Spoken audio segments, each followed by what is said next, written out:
Bonjour à tous, en direct de Lyon, émission spéciale, demi-finale du top 14. On a commencé hier depuis le Novotel Lyon-Bron. On est aujourd'hui au Halles Paul Bocuse à Lyon avec toute l'équipe Sud Radio, avec des invités bien sûr, notre partenaire Point S qui est là, et puis bien évidemment vous au 0826 300 300 pour revenir sur la qualification de Toulouse pour la finale, la 5e finale des Toulousains en 6 saisons, et puis bien sûr sur la deuxième demi-finale qui va se dérouler ce soir. Ce sera toujours au Groupama Stadium avec l'Union Bordeaux-Bègles qui va affronter le RC Toulon. On est avec Daniel Herrero. Bonjour Daniel. Amis du jour, bonjour. Amis de Sud Radio, un salut amical et fraternel. Avec Johan Huget. Salut Johan. Salut à tous, bonjour messieurs. Et Philippe Spanghero, bien sûr, la team Sud Radio est là. L'équipe est constituée. Le groupe vit bien. Le groupe vit bien, le groupe même vit plutôt dans une certaine chaleur. Une chaleur humaine aussi, et nos invités vont défiler bien sûr, bien évidemment. On salue Quentin Cabanich qui est avec nous bonjour, bien sûr, dans le studio. Il fait plus frais ici, voilà. Sachez-le. Oui, bien sûr, mais en tout cas Quentin toujours le bienvenu à l'antenne, tout comme vous au 0826 300 300. Daniel, Toulouse qualifié, on le disait. Voilà, il n'y a pas eu d'éclat, mais il y a Toulouse encore en finale. C'est vrai que hier, on a vécu un match un petit peu particulier. 24 heures après, ou en tout cas 36 heures après, 18 heures après, enfin bref, quelques heures après, qu'est-ce que tu retiens de cette qualification des Toulousains ? Bon, le résultat clair et net atteste que Toulouse a mérité sa place en finale. Les Toulousains vont retrouver le Stade de France. Là, nous parlons effectivement des temps plus anciens, mais le Stade de France qui les attend avec une impatience. Et voilà, ils l'ont mérité. Le match a été de petit niveau. Les Toulousains ont été de calibre moyen. Ils ont sans doute montré une application et une volonté, mais on sent qu'ils n'ont pas retrouvé le grand rythme qui était le leur au cours de la saison écoulée. Il reste qu'ils ont mérité leur place en finale. C'était pas un match exceptionnel. Les Bayonnais ont été dans la générosité, dans la vaillance, et même avec quelques traits d'enthousiasme, mais d'un talent incontestablement un peu en dessous, qui fait que Toulouse est en finale. C'est bien pour eux. Maintenant, on sent aussi que cette équipe de Toulouse, pour aller conquérir ce titre dont elle rêve tant, à plus forte raison contre un hypothétique ou Toulon ou Bordeaux, les Toulousains devront changer sans doute de calibre pour l'obtention du bouclier, quoi. Ou Bordeaux ou Toulon, ça dépend comment on voit les choses. En tout cas, 24e Brennus convoité par Toulouse, Johan Huget.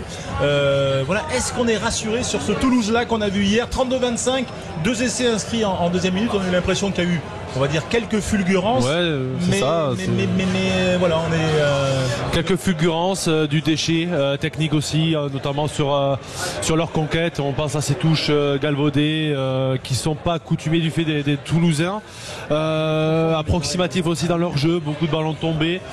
Mais le point le plus positif de cette rencontre et sur lequel il va falloir qu'ils s'appuient, c'est leur défense. Ils ont été généreux en défense, ils se sont accrochés tout le long de la partie. Je sais que c'était un gros point qui devait améliorer parce qu'ils prenaient beaucoup de points, beaucoup d'essais, même s'ils gagnaient des matchs. Mais sur les matchs qui comptent, pour gagner des matchs à haut niveau, il faut passer moins de 20 points. Et jusqu'à la 80e, ils étaient à 32-18. Donc le contrat pour eux est rempli, même si je sais qu'ils vont s'appuyer sur ce dernier essai pris pour continuer de travailler. Maintenant, j'ai jamais vu un Toulousain brillant en demi-finale. J'ai essayé d'en parler avec des gens autour de moi. Je me souviens pas d'un Toulousain réussir parfaitement leur finale. Je me souviens quand on bat La Rochelle en 2019, il y a Thomas Ramos qui loupe quelques points au pied. On se dit il faut le changer, il faut pas le mettre, et puis il réussit sa finale, il est grandiose. La saison dernière face à La Rochelle, pareil, on se dit les Rochelais devaient gagner, mais bon, ils ont été indisciplinés, ils ont été fatigués physiquement. Le rouge de Wardy en fait de jeu qui bascule le match. Voilà aussi. Mais ils en mettent 60 le week-end d'après. Donc ces Toulousains-là en demi-finale, ils sont difficilement jugeables sur leur performance. Je pense que pour eux, ils se sont qualifiés, c'est le plus important. Voilà, qualification pour la finale. J'ai l'impression que Daniel veut réagir. Je fais juste quand même tourner la parole avec Philippe sur ce point. On revient sur ce que Philippe, toi ton point de vue quand même sur ce Toulouse-là, encore on va dire en chantier. mais enfin souvent quand même, souvent en finale.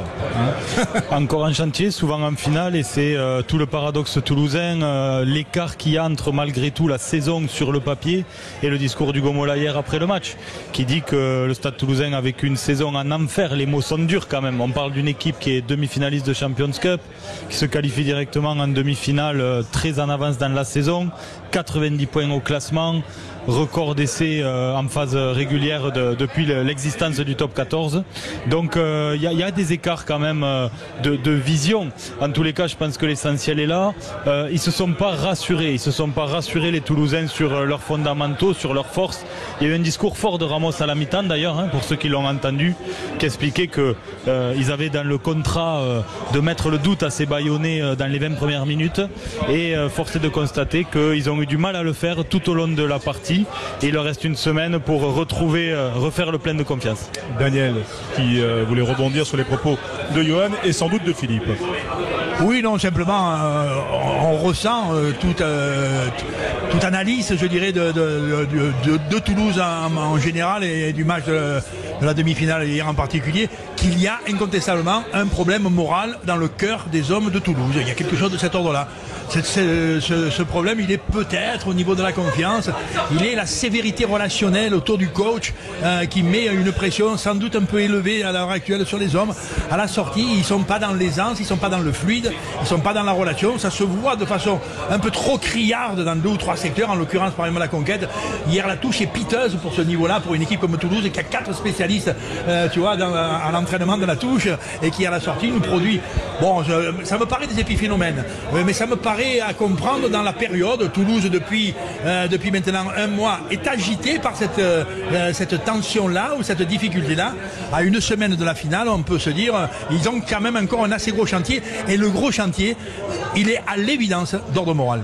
Il est d'ordre moral, effectivement. On est toujours au Hall Paul Bocuse à Lyon pour ce week-end de demi-finale au top 14 avec Johan Huget, avec Daniel Herrero, avec Philippe Spanghero bien sûr, pour débriefer bien sûr de la première demi-finale, Toulouse-Bayonne, qualification des Toulousains, 32-25 bien évidemment.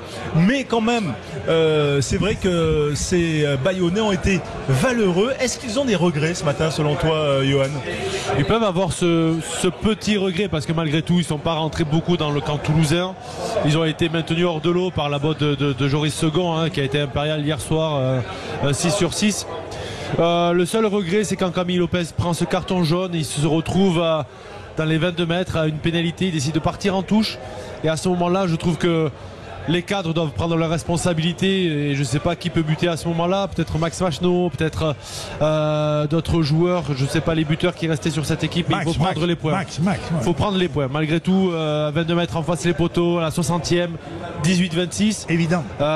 Il faut les prendre, et je pense que ce petit regret, ils vont l'avoir pendant longtemps. Ouais, t'es d'accord, Daniel? Oui, sur la stratégie, comme ça, dans la course au score, dans l'engranger des points, à l'évidence, ce moment clé, ce petit momentum dans le score, quand Bayonne, effectivement, qui n'est pas rentré souvent, qui a quand même beaucoup bataillé par les pieds, un peu à peine par les mains pour s'approcher, et quelques fois où ils sont rentrés, ils n'ont pas été très performants, mais l'événement de la 60e minute, ils ont une pénalité, elle est bien placée, elle peut apporter 3 points, ça revient à ce moment-là à 5 points, c'est encore dans les cordes d'un essai, ça maintient une espèce d'hypothèse de construction potentielle vers la fin du match.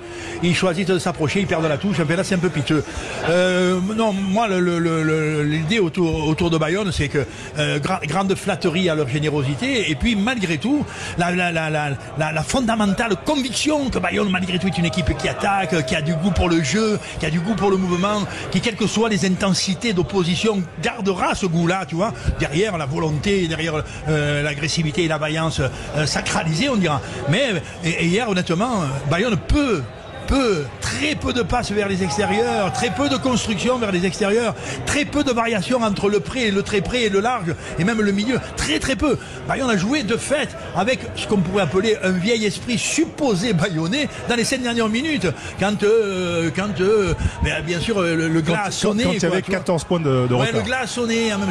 Et c'est un peu dommage. Pour moi, le regret, il est là. Après, d'avoir... Il y a des secteurs où ils peuvent quand même se glorifier. Ils ont été honnêtes dans le combat de la mêlée fermée. joué. Ils ont été presque conquérants sur une équipe de Toulouse en touche. Tu vois, ils n'ont pas trop souffert dans le sol, dans le déblayage, dans le ruck. Il n'y a pas eu énormément de molles, mais ils n'ont pas été piteux et loin de là, même dans ce secteur-là. Donc, vous êtes très indisciplinés quand même. Ils ont, sur l'affaire. Dans les deux équipes, ouais, dans les deux équipes. Sur les moments qui comptent, ils ont été indisciplinés. Ils prennent une pénalité plus 10 mètres. Enfin, non, le regret de Bayonne de fond, c'est qu'ils n'en ont pas assez fait. Ils doivent se rendre compte que cet adversaire-là est potentiellement de leur niveau. Ce jour-là, à cet instant T, ils n'en ont pas assez fait. Ils ne se sont pas donné les moyens par la construction de leur jeu de battre cette équipe. Est-ce qu'ils avaient les moyens physiques de le faire? Je ne suis pas sûr parce que hier les conditions étaient vraiment très compliquées à jouer. Oui, mais on pensait par exemple que le banc toulousain à la 61e minute ferait la différence. Il nous est arrivé une armée de gros dodus, fatigués, las, tu vois, qui ont abaissé le niveau de Toulouse dans les années 40. Et de fait, le petit banc des 3 ou 4 collègues de Bayonne, il a été un peu tonifiant à la limite. Maintenant, il a été un peu imprécis. Effectivement, à la fin, quand tu cours un peu après le score et que la générosité devienne devant, l'indiscipline, c'est... Non, Bayonne, le cœur sera assez long à guérir autour du fait que ce jour-là, dans ces conditions-là, dans ce contexte-là, avec cet adversaire-là, on aurait dû en faire un peu plus. Oui, on aurait dû en faire un peu plus. On va bien sûr continuer à en parler avec vous. Tiens, si vous êtes au Hall Paul Bocuse, on est au Garçon Boucher, restaurant de viande bien connu où on s'est bien régalé. Oui, il fait bon, il fait très très bon.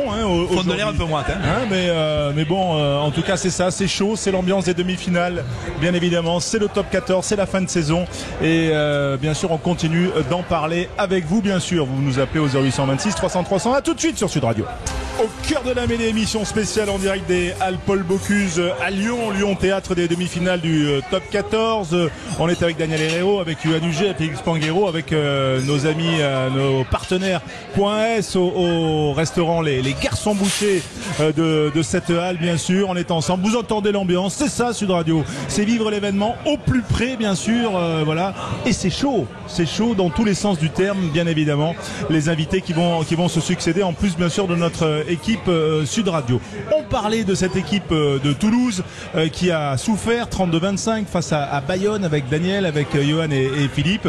Cette équipe de Toulouse quand même, revenons encore quelques minutes sur, on va dire, le débrief. Yohann, comment t'expliques ces fautes, on va dire, assez basiques dès le début du match? Est-ce que c'est uniquement la chaleur? Daniel ne partageait pas du tout ce point de vue pendant le match et qu'on ne pouvait pas attribuer uniquement les erreurs, les errements techniques de Toulouse dès le début du match, dès le premier ballon, coup de pied repris devant, pénalité, 3 points. Dès la première minute, ça a commencé par des couacs comme ça. Comment des approximations. Non, bien sûr, c'était totalement par peut-être le petit Josh Brennan qui était un peu sous pression, première demi-finale, titulaire, un surplus d'énergie, un surplus de motivation. Et des fautes inhabituelles. Je pense à celle de François Cross qui a rien à faire là, celle de Roumat qui tape le ballon. Et je pense que c'est une ambiance collective où chacun fait un peu sa petite faute. Il se dit que c'est pas très grave, il en a fait qu'une, mais une fois 15, ben voilà, ça fait 15 fautes au final et à ce niveau-là, c'est pas possible. Ouais, Philippe, toi tu l'attribues à quoi ça, c'est ce petit doute qui est inoculé dans les têtes toulousaines depuis la demi-finale perdue de Champions Cup à Bordeaux? Très certainement. On a du mal à l'attribuer à un autre facteur qu'à de la fébrilité. Et encore une fois, je reviens au discours de Ramos à la mi-temps. Plus de motivation aussi, Philippe. Ouais, mais alors la motivation, je me dis quand même, il y avait cette semaine toulousaine dans leur bulle où on a vu des joueurs et le staff à l'hôtel notamment hier extrêmement concernés. Donc le niveau de motivation, est-ce qu'il a été bien digéré? Je sais pas, il me paraissait y être en tous les cas. L'attention, l'orgueil piqué au vif. On a senti dans les mots de Didier, d'Hugo hier que ils avaient envie d'être au rendez-vous. Donc il y a forcément de la fébrilité. Il y a des joueurs aussi qui ont du mal à retrouver un certain niveau. On parlait tout à l'heure hors antenne de Romain Tamac qui alterne les périodes au frigo pour se remettre de son genou, les retours de match. Est-ce que c'est stratégique de la part du staff et est-ce que c'est bien choisi de remettre Romain comme ça sur ce type de rendez-vous. Il l'a dit encore aujourd'hui qu'il lui restait une semaine à serrer les dents. Il n'est pas à 100% quand on connaît l'importance de la charnière. On a senti qu'elle avait moins pesé hier sur ce match qu'à l'accoutumée. Donc il y a tout un tas de facteurs qui expliquent ça. La méforme de Rouma dont on parlait hier qui a été mis un peu sur le banc, de Meafou également. Donc il y a aussi des leaders de jeu, des leaders de combat du côté toulousain qui montrent pas la voie comme il l'a montré il y a quelques semaines. Je ne suis pas sûr, pour revenir sur toi Philippe, que Meafou, Pitahaki ou Roumat ce soient des joueurs de remplaçants ou impact players. Ce sont des joueurs qui ont besoin de monter en régime au fur et à mesure du match. Et c'est dur pour ces joueurs-là qui ont connu que la titularisation dans un club de passer maintenant impact player et à se préparer à ce statut-là. Ah non, je ne pense pas qu'ils soient impact players, ceux-là. Ceux-là, ils sont au frigo. Et ceux-là, ils ne sont pas titulaires depuis un moment. Ils sont frigo players. Ouais, non, ils sont care players. Non, care players, tu vois, affectueux de fait. Ils ne rentrent pas avec l'idée qu'ils peuvent fracasser, détruire, perturber, agresser la défense adverse. Non, ils rentrent sur un talent qu'ils sont supposés avoir. Mais ils rentrent tôt quand même. Hein. Ouais, ils rentrent, à mon sens, un peu trop tôt parce qu'ils sont usés. Et ça se voit vite qu'ils sont usés. Dans leur comportement, dans leur déplacement, dans leur appui au sol, tu vois, dans leur manipulation de la balle, aucun n'est bon.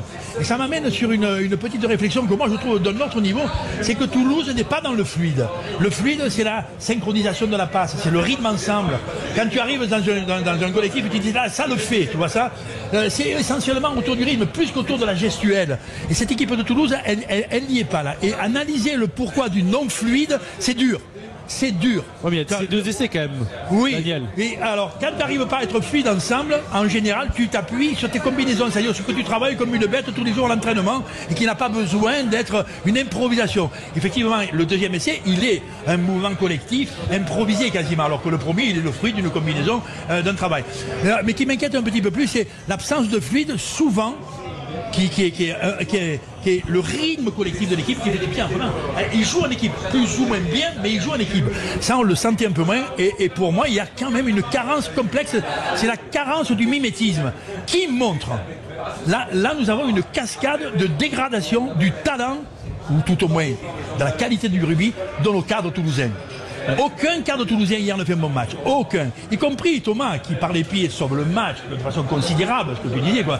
Buteur à 100%. Mais si tu regardes dans le jeu, Thomas, il est impensable qu'il n'ait pas une relance dans le match. Bon, il fait l'action sur l'essai, quoi, tu vois, mais qu'il n'ait pas un appétit. Tu le vois en tout début de match, il s'en joue 2 fois rapidement des touches, mais derrière, il fait vite la chandelle, quoi, tu vois, c'est un signe. Et ça, comme tout. Je dis pas, il n'y a pas un avant perforant du match de Toulouse. Pas un avant. Si tu regardes, tu vois, Anthony, si tu regardes François Claude, des mecs, on l'adore. Si tu regardes Julien Marchand, qui sont des pros d'aspiration, bon, tu vois, presque aucun. Et même ceux qui sont des suiveurs un peu devant, je pense par exemple à Flamand, tu vois, qui de par son activité de temps en temps est devant, et de temps en temps est dans la troupe, quoi. Hier, je me dis, mais où est l'emblématique, tu vois, de l'appel vers l'avant, quoi. Mais il n'y est pas. Et en même temps, juste pour finir, on voit dans les quarts quand même, Thomas, il est nerveux et presque agressif, et on voit Romain qui est sur le fauteuil roulant. Tu vois, qui est sur l'attitude de je fais pas grand chose, c'est pas que je me protège, c'est pas que je m'économise, mais je ne peux plus faire beaucoup. Et ça donne quand même une allure bien moyenne. Juste pour rebondir, la question de la fluidité toulousaine, on l'a posée avant ce match et on avait pensé y répondre en disant il y a trop eu de turnover. Sur la fin de la phase régulière, ils se sont qualifiés tôt, donc ça manque de fluidité parce qu'il n'y a pas l'équipe type. Et on attendait des réponses hier là-dessus, du côté toulousain. Et on les a pas trouvées. Non. Ouais, Johan, sur ce que dit Daniel, ce manque de fluidité parfois, on a du mal à l'expliquer. L'entraîneur même, il se pose plein de questions. Les joueurs, c'est souvent une énigme. Hein. Ils sont là, ils se sont qualifiés pour la finale, ils ont donné le maximum, même si parfois ils n'ont pas pu faire mieux que ce qu'ils ont fait là. Mais est-ce que l'entraîneur, si tu étais entraîneur là, dans ce groupe que tu connais bien, est-ce que tu changerais des choses pour la finale? Est-ce que là, normalement, souvent on reconduit l'équipe. C'est difficile, François, de changer quelque chose quand une équipe a gagné malgré tout. Il y a quand même 32-18 si on occulte cet essai à la fin. Qu'est-ce qu'on dit à une équipe qui gagne 32-18 en demi-finale face à oui, mais là j'entends que quand même Romain ils sont pas bien, mais ça fait ils sont en finale 5 fois sur 6. Ils ont gagné l'année dernière, ils sortent de doublé. C'est difficile hein, d'aller chercher un levier de sanction, de motivation à ce moment-là de la saison. Comme dit Philippe, une saison d'enfer quand tu es en finale du top 14. C'est difficilement avouable et en demi de Champions Cup. Aujourd'hui, pour la finale, c'est les joueurs qui doivent prendre leurs responsabilités. Ils avaient une grosse épée de Damoclès, c'est-à-dire que quand on te dit toute la semaine, tu es sûr d'aller en finale, ça va passer, ça va le faire. Ben, au bout d'un moment, les joueurs ils se disent ok, ça va le faire, mais ils n'arrivent pas à mettre les choses à l'endroit, ils s'agacent et c'est ce qui s'est passé. Mais vous inquiétez pas, la semaine prochaine, ils seront au rendez-vous. Ouais, ils seront au rendez-vous. Daniel, toi qui as été entraîneur, toi qui as connu les épopées, les finales 87, 89 en tant qu'entraîneur qui a connu ça, on doit changer quelque chose ou on change pas l'équipe qui gagne? Par exemple, là, Romain Ntamak, tu le changes? Ah, mais moi je dis, parce qu'on sent qu'il chaque fois que tu dis on ne change pas une équipe qui gagne, tu n'es habité que par l'idée que tu vas reproduire ce que tu viens de faire pour gagner. Et si tu reproduis absolument ce que tu viens de faire pour gagner, tu n'inventes plus rien, tu ne proposes plus rien de nouveau et tu crées une hypothétique fossilisation. Ce qui veut dire en d'autres termes, on ne bouge pas, on continue à faire comme ça. Parfois ça marche sur des périodes. Là, en l'occurrence, à l'évidence, Toulouse doit changer quelque chose. À l'évidence. À l'évidence, ils doivent trouver à un moment quelque chose qui ne soit pas une sanction, tu vois, mais qui soit une évidence stratégique, technique ou de santé. Stratégique, je suis d'accord, mais pas changer un joueur, c'est difficile. Eh bien, puisqu'on change deux, c'est pas bien grave. Le courage pourrait être de pas mettre Romain Ntamak sans question de sanction, mais encore une fois, ça fait des semaines et des mois qu'on sent que physiquement il n'est pas au mieux. Il l'a dit lui-même, qu'il lui restait un match pour serrer les dents. On a vu que Toulouse avait su gagner des grands matchs avec Thomas Ramos à l'ouverture. Malia a mené beaucoup de solutions à l'arrière, sans faire offense à ce que Romain Ntamak est capable d'offrir. Mais celle-là d'hypothèse, je ne sais pas, je ne me permets pas de juger avec précision le collectif toulousain, mais de sûr, Gramont hier quand il rentre, et il est nettement au-dessus de Julien Marchand en ce moment. C'est une évidence. Mais tu vas me dire, mais tu vois le rayonnement de Julien Marchand, tu vois l'histoire de Julien Marchand, tu vois le cœur de Julien Marchand. Si tu dis en finale t'es au frigo pour faire... Ah ouais, mais il s'est gêné pour tirer le gros méafou et mettre Joshua. Et il s'est gêné. Ouais, mais est-ce que le pari est réussi? Je suis pas sûr que le pari de mettre Joshua Brennan hier ait été réussi comparé à Méafou. Mais il est sûrement pas échoué quand même non plus. Hein. Non. Au vu de la performance de Josh. Oui, mais enfin, il reste sans doute l'avant qui se déplace le plus, qui est rentré dans la zone de défense et qui a gagné, lui, 3 mètres, tu vois, alors que les autres en ont gagné 1 ou 1,50, ce qui est quand même relativement peu à ce niveau de la compétition. Donc, en d'autres termes, il est du niveau, quoi, voilà. Non, je veux dire que il peut arriver que tu te gênes quand tu es coach, tu vois, parce qu'il y a des rayonnements, il y a des hauteurs de vue, il y a des qualités morales, tu vois, il y a des charismes qui font que tu peux avoir plus de précautions. Mais là, à ce niveau-là, d'autant qu'il a l'évidence que, par exemple, en l'occurrence, il y en a 3 ou 4 qui sont fatigués et ils sont sur la couane, tu vois, et ils sont sur la couane. Et collègues, il va falloir faire attention. Là c'est pas le physique qui va parler la semaine prochaine, c'est la tête. Hein, non, donc, la tête, quand elle dure 80 minutes, ça t'aime pas, collègue. La tête, tu rentres en général assez bien prêt psychologiquement. Quel est le mec de Bayonne et de Toulouse d'ailleurs qui n'est pas rentré psychologiquement au fond de la caisse? Il n'y en a pas un seul. La semaine prochaine, ça sera pareil. La motivation ne le fluctue pas énormément. Là, si tu es supporté par ta caisse, si tu es poussé par ta gaillardise, si tu es supporté par l'élan collectif de ton équipe, tu veux, voilà, ce qui n'est pas le cas de Toulouse à l'heure actuelle. Bon, lui, ça fait 3 fois que je lui tape sur l'épaule, mais lui, c'est quand même le pilier de Bayonne et c'est un rude. Ouais, et on est content de l'avoir avec nous. C'est Swan Cormonier qui nous a rejoint ici au Bienvenue, Swan. De Lyon, voilà, au lendemain de l'élimination des Bayonnais. Mais quel parcours, quelle épopée, on va en reparler bien sûr. Bonjour Swan. Bonjour. On fait une première petite pause bien sûr pour ensuite que tu nous expliques ce que toi tu as ressenti cette première demi-finale disputée avec l'Aviron Bayonnais, avec Daniel, tu as vu, avec Johan. On n'est pas toujours d'accord, mais en tout cas on essaie de débattre chaudement ici au Halles. À coup d'argument. Avec bien sûr les Halles Paul Bocuse, les Garçons Bouchers et notre partenaire Point S. À tout de suite sur Sud Radio. Au cœur de la mêlée, en direct des Halles Paul Bocuse à Lyon pour cette émission exceptionnelle.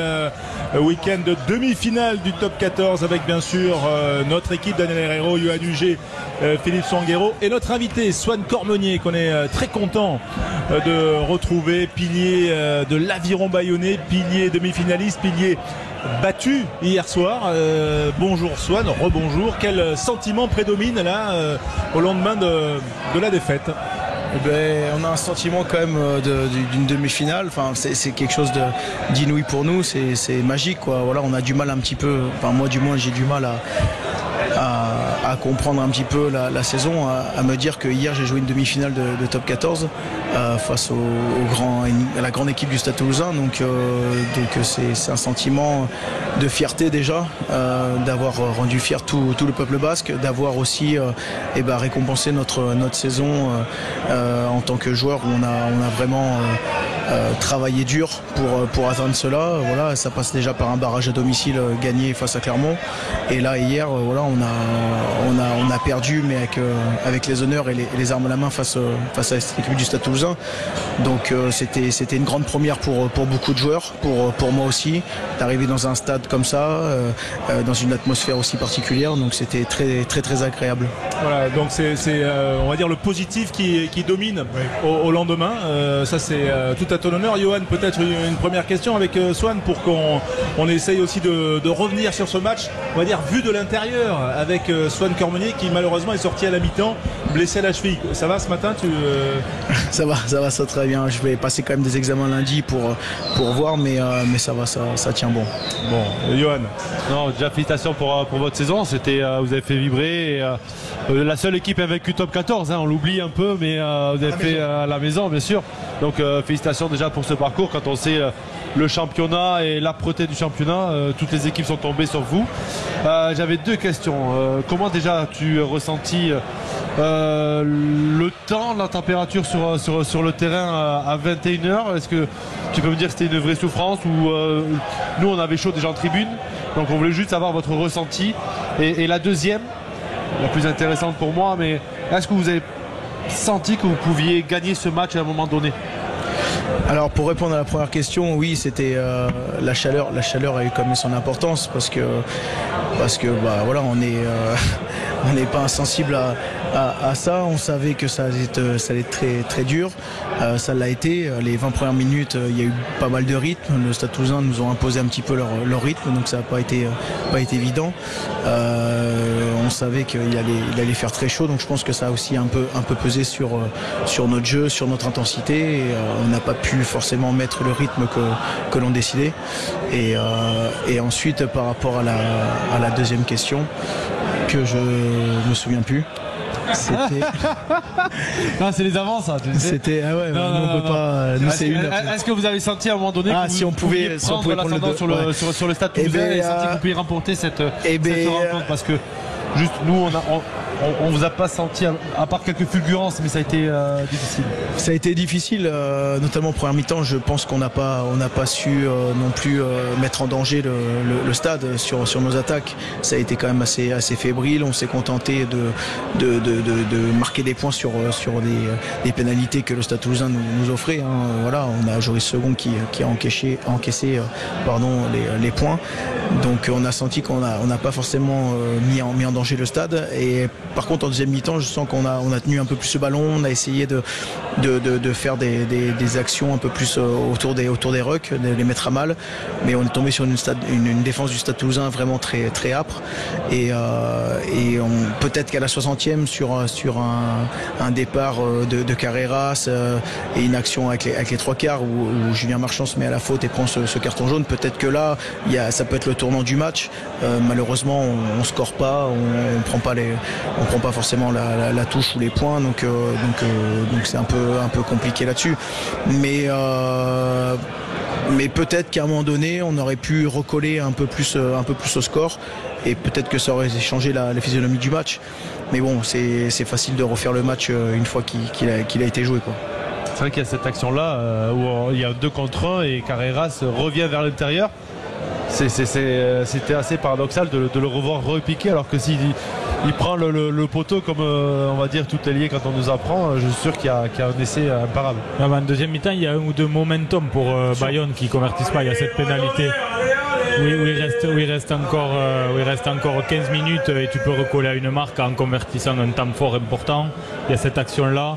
Mais moi j'ai une question plutôt dans la projection. Alors il est trop tôt sans doute pour vous pour y penser, mais se projette bien, alors il est en train de bien se projeter. L'Aviron a changé quelque part de statut par ce parcours cette saison. Vous avez avancé un peu plus masqué.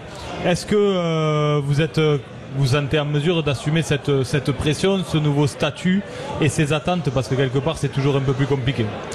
Je pense que oui, il va falloir on a changé de statut, c'est obligatoire, on finit 4e au classement cette saison, demi-finaliste. Je pense que notre statut il a évolué, les infrastructures, le budget du club, l'attraction des joueurs de renom aussi a évolué à l'Aviron. Je pense que maintenant on va être une équipe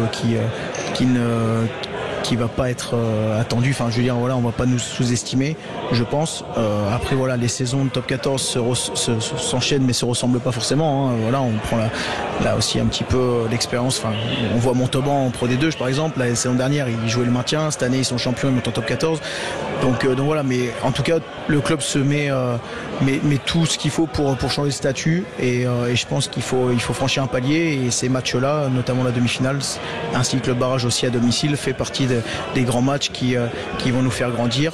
Voilà, on est une équipe encore jeune et aussi qui découvre un petit peu ces matchs de phase finale et donc ça va nous servir pour la suite et on espère sur les saisons suivantes jouer le haut niveau et le haut tableau et pas jouer le maintien en top 14. Ouais, et pas suivre l'exemple du Stade Français qui était en demi-finale l'an dernier et qui a joué le maintien jusqu'à la dernière journée.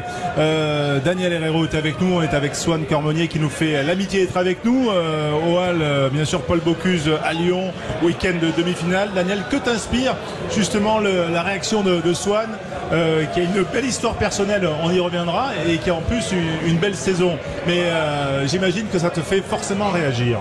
Oui, fatalement, lui il est le prototype du joueur qui se trouve dans une aventure, je vais dire même dans un projet, mais dans l'aventure de ce club de Bayonne qui s'est construit par le respect d'un certain nombre de valeurs. Il a la robustesse pour ça et pour appliquer d'être un homme généreux, constant dans l'effort, pugnace, coriace, ça ils l'ont, jusqu'à se retrouver en demi-finale, ce qui génère une espèce de bonheur, même une gloire de cœur sans prétention, et qui fait dire, même, je trouve ça plutôt beau, il fait dire, mais non seulement on s'est régalé, on se l'est pelé, mais en même temps on a l'ambition, et le club dans son ensemble, peut-être même la région, pourquoi pas au pays de France, tu vois, l'ambition de continuer, c'est-à-dire le projet de la curiosité du futur, quoi, il vous anime, quoi.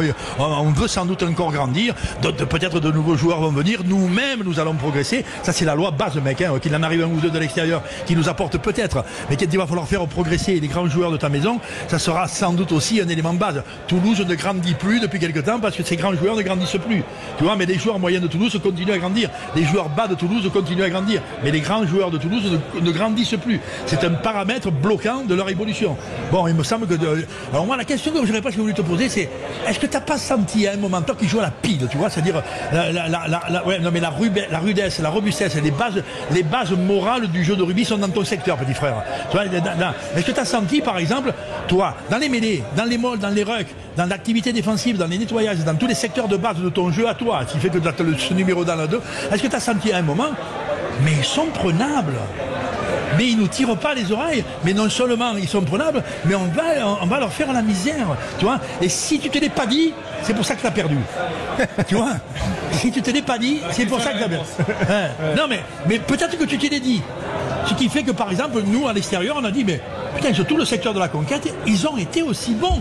Alors moi qui étais devant ma télé, Pata leur a dit à la mi-temps, je ne sais pas si tu veux en dire un mot, mais on a senti dans le discours de Greg Pata une vraie croyance en ça. Et c'était pas de la com, parce que physiquement, vu de notre prisme à nous, vous n'étiez pas pris. Non, bien sûr. À un moment donné, on l'a senti. Greg nous l'a dit aussi à la mi-temps. Mais le problème, c'est qu'à ce niveau, sur une demi-finale face à Stade Toulousain, il faut pouvoir l'exécuter de la première à la 80e. Et ça a été le problème, je pense, sur le match, c'est qu'à un moment donné, on n'a pas su garder ce niveau d'exigence et de qualité face au stade. Et ils nous l'ont rappelé parce que sur certaines séquences où on a voulu jouer au ras, on a subi des plaquages qui nous ont aussi soit fait reculer ou soit fait perdre le ballon et donc du coup redonner des mêlées à leur avantage. Donc on se l'est dit, mais le niveau technique l'exigence technique n'a pas été forcément au rendez-vous pour pouvoir bousculer cette machine. Ouais, ils sont durs ces Toulousains. Il y a tout un travail un peu entre guillemets de l'ombre et notamment le travail défensif, ce que tu disais autour des rucks, qui fait que c'est vrai que ça marque l'adversaire. Ça explique selon toi, on va dire les problèmes en conquête qu'on a vu en deuxième mi-temps. Il y a eu des touches importantes qui ont été perdues. Il y a eu ce manque de lucidité sur des moments importants qui peuvent faire basculer le match entre la 50e, la contre-attaque Carreras et Herbin Artegaray qui reprend vers l'intérieur et ensuite le choix de la pénalité. Le choix de la pénalité, toi t'étais sur la touche.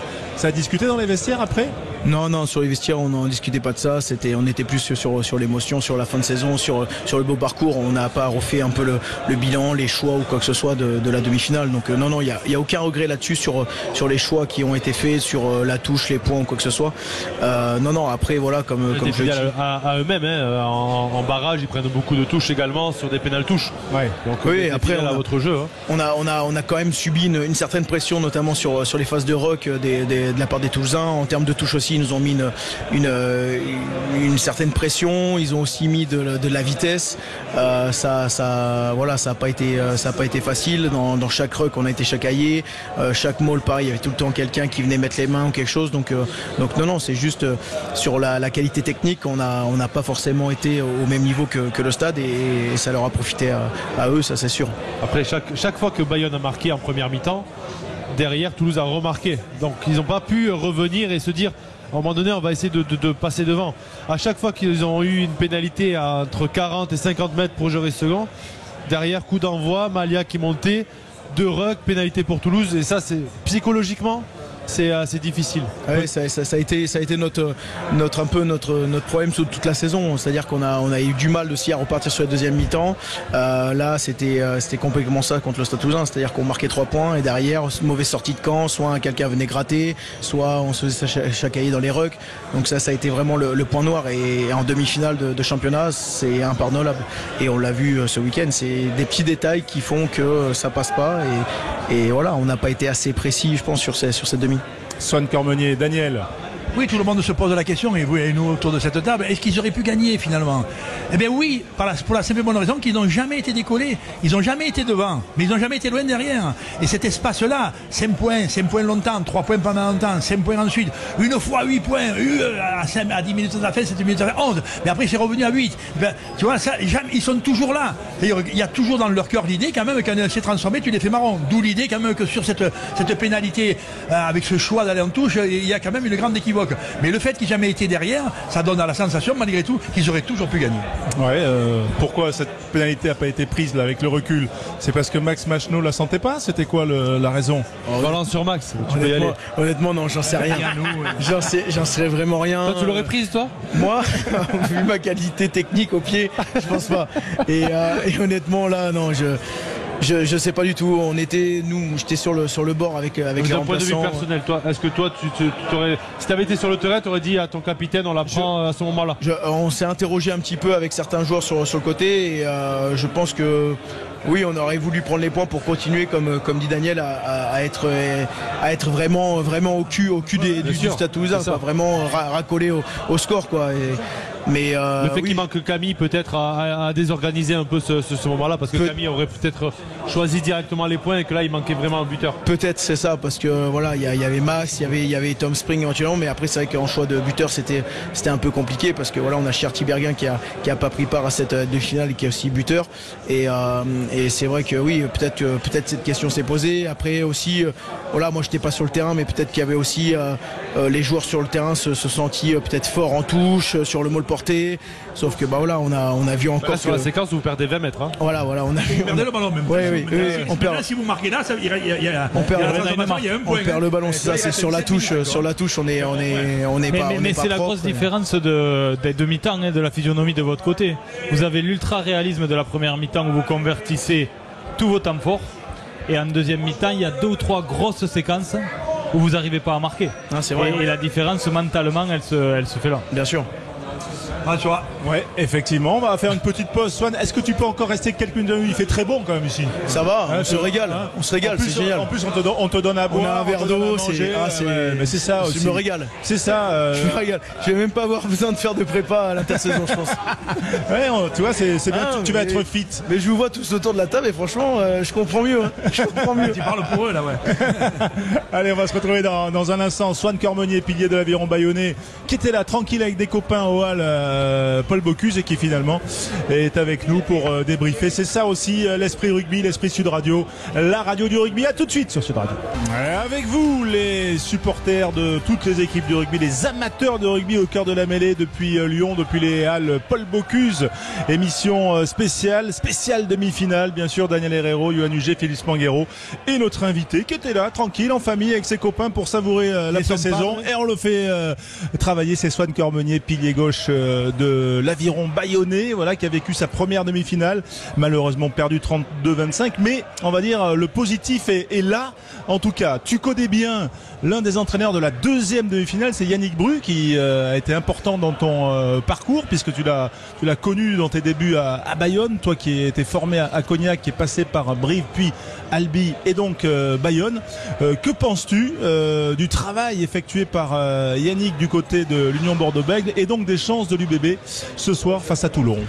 Mais Yannick Bru, voilà, il y a plus à le présenter en tant que joueur déjà et en tant qu'entraîneur. Je pense qu'il a accompli de grandes choses et il va être amené à accomplir encore de belles choses. Moi, voilà, ce que je retiens de Yannick, c'est déjà premièrement, c'est lui qui m'a fait venir à Bayonne. J'ai beaucoup appris avec lui, avec l'exigence du haut niveau, s'entraîner fort. Voilà, à ce moment-là, t'étais à Albi, hein? J'étais à Albi, ouais. Et quand je suis arrivé à Bayonne, voilà, il m'a montré un peu ce que c'était l'exigence du haut niveau. De travailler, de jamais toujours se remettre en question et ça n'a pas été facile au début, ça c'est sûr, mais Yannick est une personne de confiance avec qui voilà, on peut s'engager en 100%, il s'engage 100% avec toi, donc il faut lui rendre l'appareil, des fois qui peut être très très dur avec le joueur, mais c'est toujours dans le bon sens, quoi. Voilà, c'est vraiment pour t'apporter au plus haut niveau. Donc voilà, donc je pense que Yannick a fait du très bon travail à Bayonne et il fait actuellement du très bon travail à Bordeaux et je lui souhaite de pouvoir cette saison faire le doublé. Je lui souhaite de faire le doublé cette saison parce que voilà, c'est quelqu'un.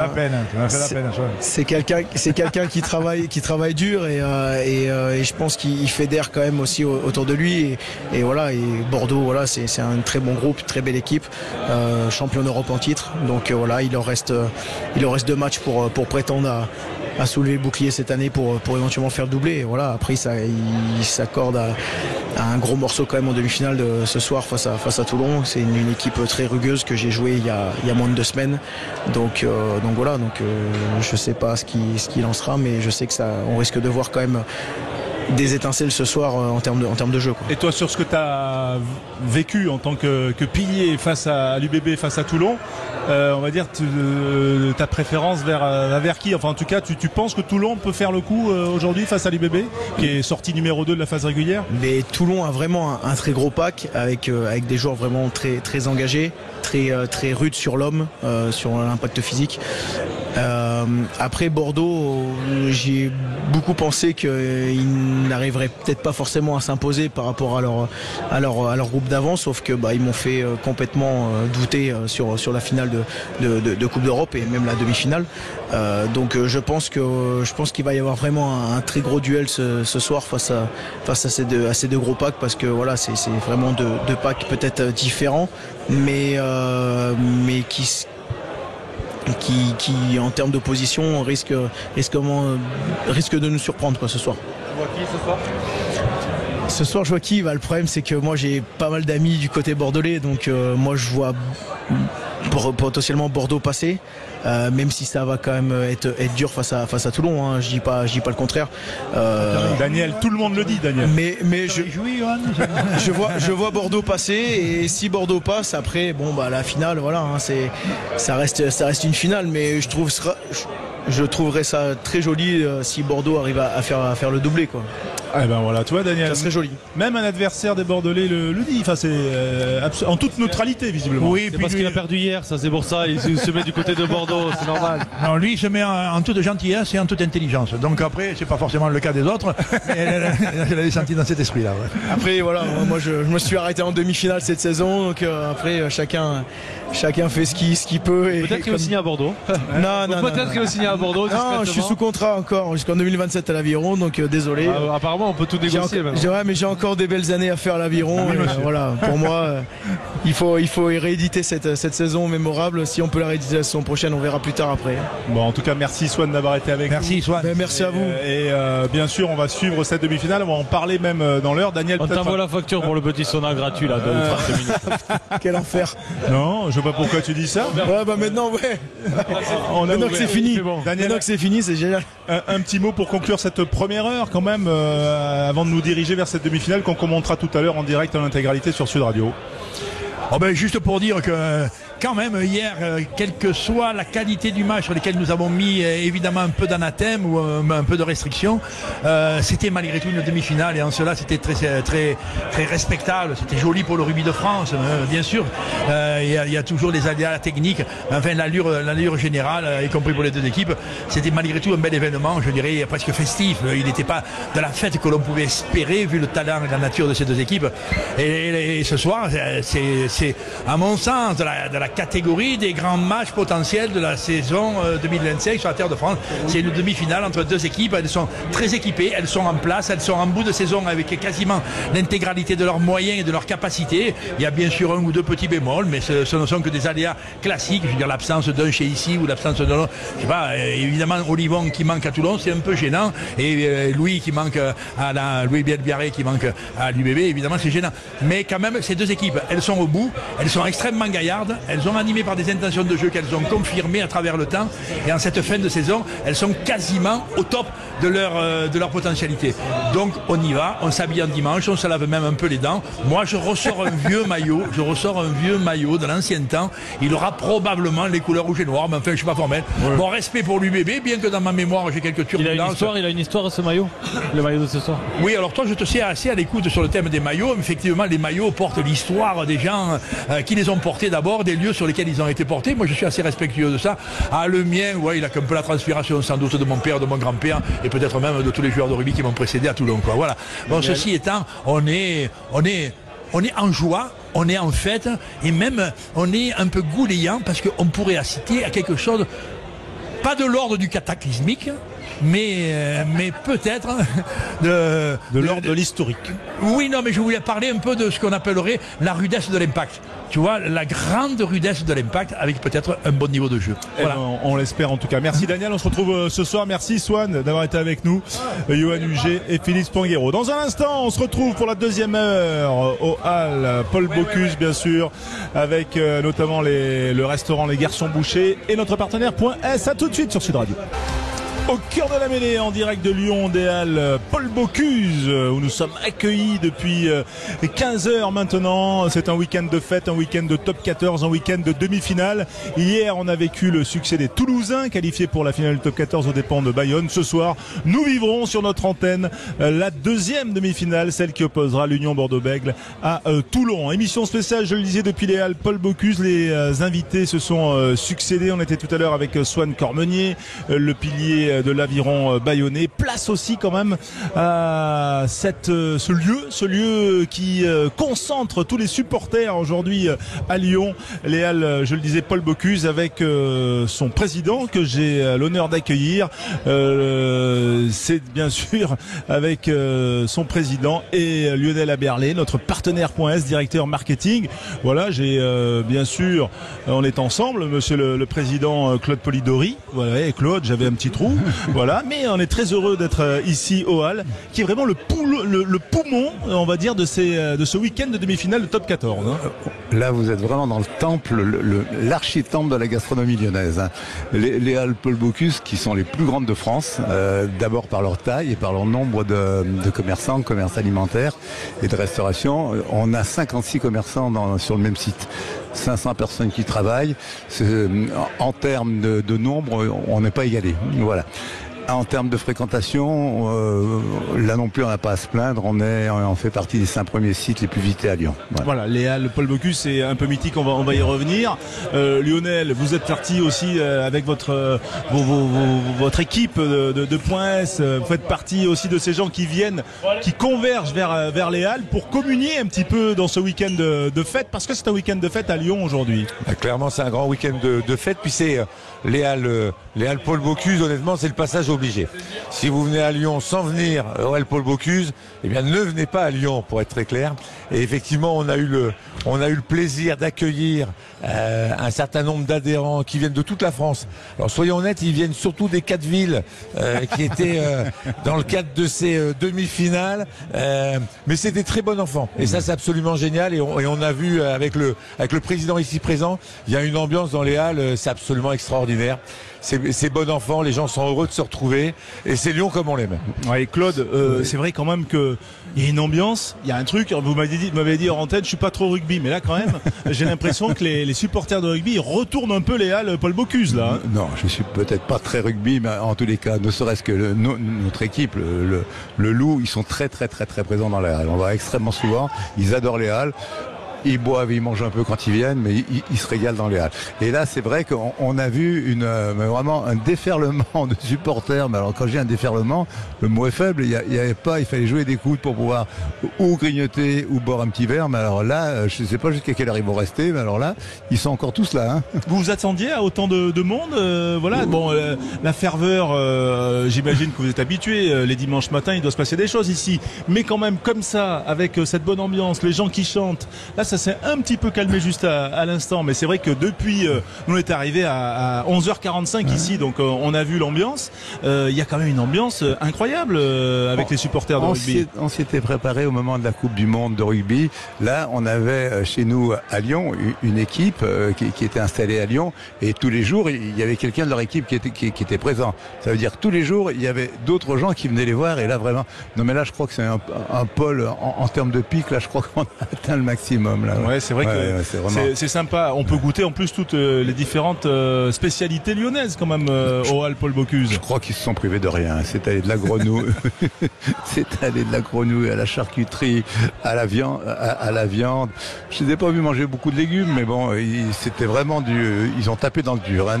Le pâté en croûte lyonnais a bien fait son office. Bon, j'ai l'impression, Lionel Aberlé, quand même que les valeurs que développe un groupe comme le vôtre, qui est autour de l'automobile, hein, le groupe Point S, et celle on va dire de la convivialité liée au rugby, ça converge, j'ai l'impression. Ça converge parce que Point S, ce sont plus de 670 centres en France, et ce sont 670 centres en France qui sont exploités par des chefs d'entreprise indépendants. Et on parle souvent chez nous de confrérie. Et c'est vrai que c'est cette relation humaine, et des moments comme ceux qu'on partage aujourd'hui, ce sont des moments de convivialité, bien évidemment. Et puis nous, cet après-midi, avec les adhérents ici présents, puis un certain nombre aussi de professionnels d'autres domaines, on a pu parler business dans la bonne humeur. Et puis j'ai remarqué un truc qui est assez étonnant, et c'est pas lyonnais ça pour le coup. Hein. C'est souvent quand on parle business à table, souvent ça se concrétise par du vrai business derrière, donc c'est plutôt sympathique. Et puis ces valeurs, elles sont aussi celles qui sont portées par le sport, très concrètement, l'esprit d'équipe. Et les Halles Bocuse, je pense pas que le président va me contredire.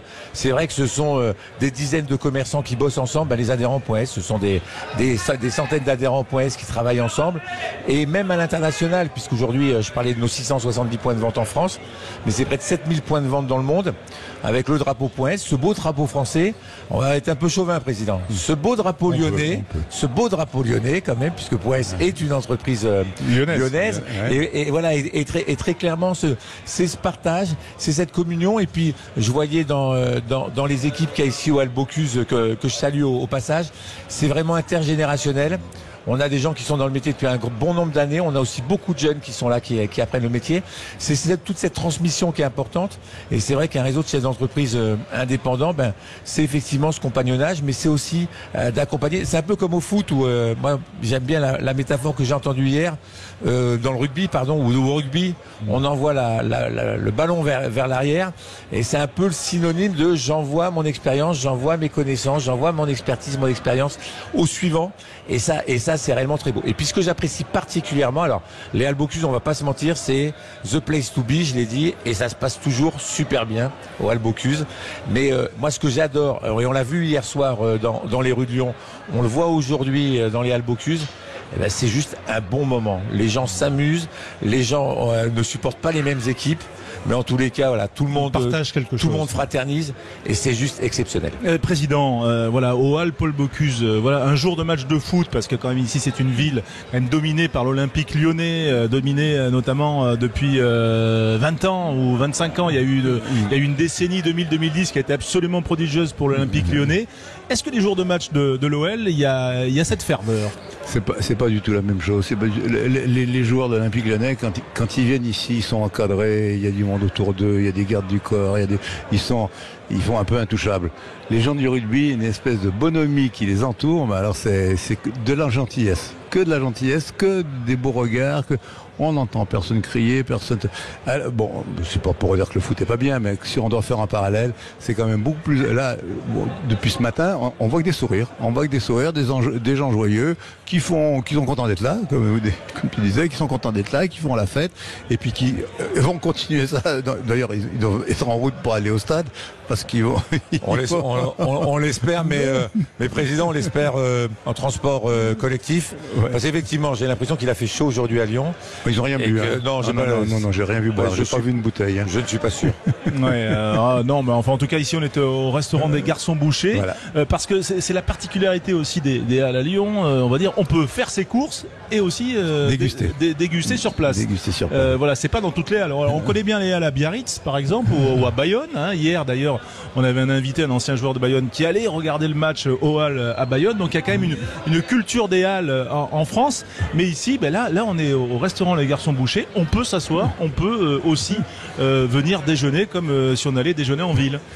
L'avantage des halles, c'est qu'il y a effectivement les restaurants et tout un tas. On prend les fromagers par exemple, on prend les bouchers, ils font de la dégustation sur place. C'est-à-dire que les gens, on les met dans un corner, ils se prennent un grand pâté en croûte, ils se prennent un Saint-Marcelin, et ça, encore une fois, c'est la bonhomie, c'est l'accueil qu'on peut offrir aux gens, et les gens aiment ça. Les gens adorent pouvoir manger entouré, mais c'est marrant de voir que les gens sans spécialement être assis à table. On fait des soirées aux halles qui sont des soirées privatives. Les soirées privatives, c'est-à-dire que tous les commerçants sont ouverts et on a fait la soirée des notaires dernièrement. Il y avait 1000 personnes. Et ben les 1000 notaires, ils mangent, ils boivent chez tous les commerçants. Et ça, c'est ce qu'on va appeler un buffet géant. On connaît les buffets de Bayonne, mais c'est un buffet géant. Et les gens adorent ça. C'est beaucoup plus convivial qu'un repas à 4, un repas à 6. Voilà. Et ça, c'est le privilège des halles de pouvoir offrir cette diversité dans les produits et dans la qualité de ce qu'on donne aux gens. Ouais, il y avait une connexion quand même entre le rugby et la gastronomie. Yves Campdebord, Christian Etchebest, Philippe Etchebest, avec qui moi j'ai joué à Bègle-Bordeaux. Donc vous voyez, voilà. Par exemple, pour citer les plus jeunes, est-ce que Paul Bocuse, il avait un lien avec le rugby, ou en tout cas on va dire une appétence? Non. Non, il n'a jamais été. Mais le rugby, c'est frais à Lyon. Hein. C'est frais. Il y a une quinzaine d'années que ça s'est vraiment développé. Hein. Avant, je dirais pas que c'était secondaire, mais on parlait que du foot. Et puis, depuis une bonne quinzaine d'années, ça a remonté. Et on a de plus en plus de gens qui viennent pour le rugby et qui parlent rugby chez nous dans les halles, hein, voilà. Et ça, je vois là ma vice-présidente, là, la responsable de ce restaurant, les Garçons Bouchers, elle est férue, mais férue. Vous pouvez lui poser toutes les questions que vous ne pouvez pas poser à moi, mais elle vous répondra. Hein. Elle connaît le nom de tous les joueurs, elle connaît tous les classements, elle connaît toutes les règles. Parce que alors quand on regarde un match de rugby, il faut vraiment sortir le dictionnaire. Hein, il y a plusieurs niveaux de lecture. Oui. Voilà, donc on peut effectivement le prendre comme ça. Est-ce que Point S quand même, qui est un grand groupe comme on l'a vu, c'est un groupement d'entrepreneurs. Voilà. Est-ce que justement, vous le disiez, l'état d'esprit il est proche du rugby. Est-ce que ça vous donne envie on va dire d'aller un peu plus loin dans la démarche autour soit d'une équipe ou voilà d'avoir une politique de partenariat entre guillemets plus engagée? Alors sur le partenariat, moi la difficulté que j'ai, c'est qu'avec 670 points de vente en France, s'il faut que je sponsorise près de 670 équipes différentes, ça va être compliqué. Et en fait, je vais faire plus de malheureux que de gens heureux. Mais ce qui est important pour nous dans cette opération en particulier, c'est s'inscrire aux côtés de Sud Radio. Justement, c'est plus pour les valeurs en fait du rugby que pour un esprit de clocher d'équipe. On est hier on m'interrogeait quant à savoir Lionel qui entre Bayonne et Toulouse devrait. J'ai dit je suis assez ennuyé. Il faudra pas me reposer la question aujourd'hui. Je suis assez ennuyé pour dire c'est pas bien. C'est entre guillemets, moi, moi, ce qui me fait plaisir, sincèrement, c'est que je retrouve dans le rugby ce que je retrouve dans le réseau .s.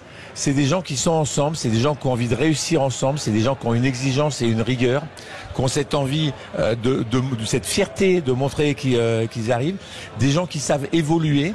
Puisqu'effectivement, on voit que le sport évolue. Nous, par exemple, dans notre métier chez .s, on crée en 1971, à l'époque, on faisait du pneu automobile et du pneu automobile. Aujourd'hui, chez .s, vous allez retrouver tout l'entretien de la voiture, mais vous allez aussi trouver l'entretien de ce qu'on appelle les véhicules industriels, qui peuvent être du poids lourd, de l'agraire, du génie civil.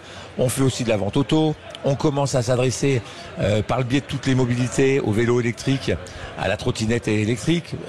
Et en fait, c'est réellement, ce sont des communautés qui évoluent et qui évoluent justement pour performer, réussir et s'inscrire sur la durée, ce qui nous paraît extrêmement important. Mais ce que j'aime bien, c'est ce côté compétition, mais compétition qui est extrêmement bienveillante. C'est-à-dire que celui qui réussit va aller aider son collègue, comme on dit dans le rugby, à s'en sortir. Et c'est jamais une compétition entre individus, c'est vraiment une compétition d'équipe. Et moi, il y a le rugby, il y a ce qui me plaît dans le rugby, c'est que c'est un sport de combat, mais c'est vrai que c'est un sport de combat collectif. Et ce combat collectif pour toujours être meilleur, pour toujours nous les équipes de rugby, elles font plaisir à leurs supporters en remportant des trophées. Nous, .s, on fait plaisir à nos adhérents en étant plus visibles, en ayant de meilleures conditions d'achat, et nos adhérents font plaisir à la communauté locale auquel ils appartiennent, en faisant en sorte qu'ils aient des véhicules qui soient bien entretenus, qui leur permettent d'aller ce soir au match de rugby au Groupama Stadium dans un véhicule qui est réparé, qui est entretenu, où on se pose pas de questions, et tout ce qu'on se dit, c'est que on va vivre un super beau moment. Et puis avec un peu de manque d'humilité, je vais dire, on va vivre un bon moment parce que justement la voiture, elle a été bien réparée, bien entretenue chez .s, et que j'ai bien mangé au hall. Et tout ça sans stress en plus. Tout à fait. C'est vrai que j'ai bien mangé au hall pour le coup. Voilà, au hall Paul Bocuse à Lyon. Allez, quand même un prono, président. Vous dites que vous connaissez, avec tous les rugbymen que vous avez vus depuis 2 jours, je pense que maintenant vous connaissez bien le rugby. Répétez-moi bien, c'est Toulon. Là, ce soir, c'est Toulon UBB. Toulon. Ok. Lionel Aberlé, Toulon ou Union Bordeaux-Bègles. Je rappelle que l'Union Bordeaux-Bègles est mon club de cœur, et je rappelle que l'Union Bordeaux-Bègles est championne d'Europe depuis le 24 mai. Moi, je rêve d'une grande équipe. Toulon-Bordeaux-Bègles en fait, hein, pour être très clair. Voilà, on appelle ça comme ça. Non, en fait, alors c'est compliqué. Hein. Il n'y a pas beaucoup de pronostics. Personne veut réellement s'engager sur le sujet. Et parce qu'on est des hommes et des femmes. J'ai juste envie. J'aimerais que ce soit Toulon parce que mon père était de là-bas. Et j'ai juste envie qu'on lui fasse un petit cadeau ce soir. Mais bon. Toulon-Toulouse, ça serait une belle affiche, non? Ça serait une belle finale. Oui, mais il peut y en avoir des encore plus belles, je vous promets. Allez Bordeaux-Bègles quand même. Ouais, bien sûr, et surtout allez le rugby sur Sud Radio, la radio du rugby. Allez, on va se retrouver dans un instant, toujours pour cette émission spéciale au hall Paul Bocuse à Lyon, spéciale demi-finale. On va bien sûr se projeter sur ce match entre Toulonnais et Bordelais avec les supporters qui sont ici au hall. À tout de suite sur Sud Radio.